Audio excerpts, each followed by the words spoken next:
In today's video, I'm going to teach you how to use the Microsoft Excel Translator tool. Whether you're managing an international project or just working with multilingual datasets, this tool can be a true game changer. So let's dive in and learn how to efficiently translate text within your Excel spreadsheets.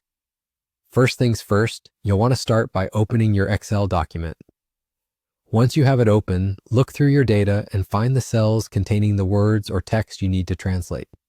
It's important to highlight all the cells containing this text to ensure that everything gets translated in one go. You can do this by clicking and dragging your cursor across the cells or holding down the Control key while selecting individual cells. Next, direct your attention to the top of your screen where the Excel tabs are located. Click on the Review tab. This tab offers several helpful tools for proofreading and managing your content, including the Translate function. Once you've clicked on Review, you'll see an option labeled Translate. Go ahead and click on that. This will open up the Translator panel on the right side of your Excel window. In this Translator panel, you'll be able to choose your desired output language.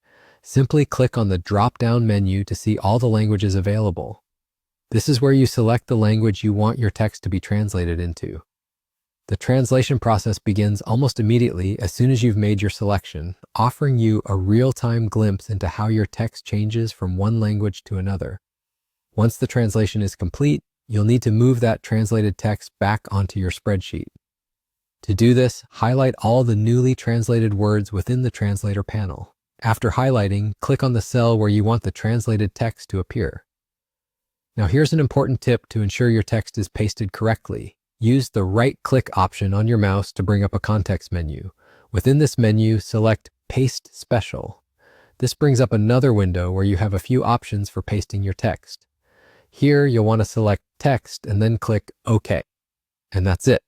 Your translated text should now appear in the Excel cell you selected, perfectly positioned and ready for use in your spreadsheet. This tool really makes it straightforward to incorporate multiple languages into your projects. If you found this tutorial useful, make sure to like this video, leave a comment with your thoughts or questions, and don't forget to subscribe to stay up to date with more helpful Excel tips and tutorials. Thanks for watching, and I look forward to seeing you in the next video.